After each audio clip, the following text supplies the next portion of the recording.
السلام عليكم ورحمة الله وبركاته. النهاردة اليوم مش أحسن حاجة يعني، بس الحمد لله. لسه جاي من الشغل أهو يا شباب. أول حاجة كده دخلنا لقينا إيه، النتاية الدكر ضاربها. بص أعمل فيها إيه، بص الناحية التانية أعمل فيها إيه.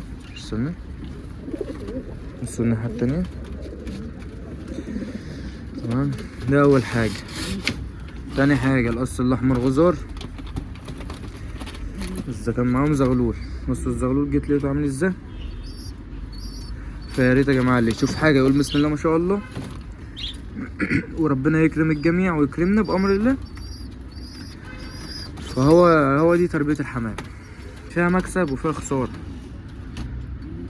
كل حاجه يعني. الزغلول ده الحمد لله كمل وطلع نقدروا نفتموه، بس فيها مكسب وخساره. فانت لما يجيلك حاجه زي دي تقول ايه، الحمد لله. طبعا هرميه لاي قطه استفاد بيه بدل ما هو يترمى. فايه الحمد لله. نبدا نشيل بقى الطواجن بتاعتهم ننضفها. طبعا كنت حاطط لهم طاجن تاني عشان لو حبوا يبيضوا. فده رزق، ده رزقك. ما تقولش ليه بقى وحصل كده ليه، ده انا مهتم بالحمام وعامل مع الحمام. هو ده رزق الحمام، هو ده نصيب الحمام. بس هو غياب يوم عمل لي المشكله دي كلها، يوم واحد بس يعني. انا ما دخلتلهمش امبارح ورحت الشغل وجيت. طبعا باكلهم بس ما اهتمتش بقى وبصيتش على الفرد ده ماله والفرد ده ماله. الحمد لله دي جابت حصوات تانية. الحمد لله ربنا بياخد من حتة وبيدي في حتة تانية. نقوله أهم حاجة بس تقول الحمد لله وربنا هيرضيك. طبعا العصافير دي بدأت ايه، انا بنعالجها طبعا من الريش، وبدأت الحمد لله تطلع ريش.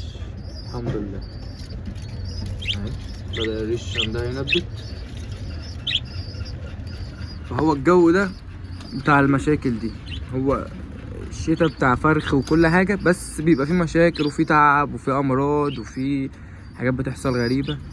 فاحنا نقول الحمد لله. طبعا القص ده تالت عش ليه، وده كان أول زغلول ليهم أشوفه يعني. عشين كبس والعش التالت أهو، أول زغلول أشوفه والحمد لله. نقول الحمد لله طبعا مش بالكلام ولكن بالفعل، وتجتهد مع الحمام تاني وما تهملش الحمام عشان حاجة زي دي.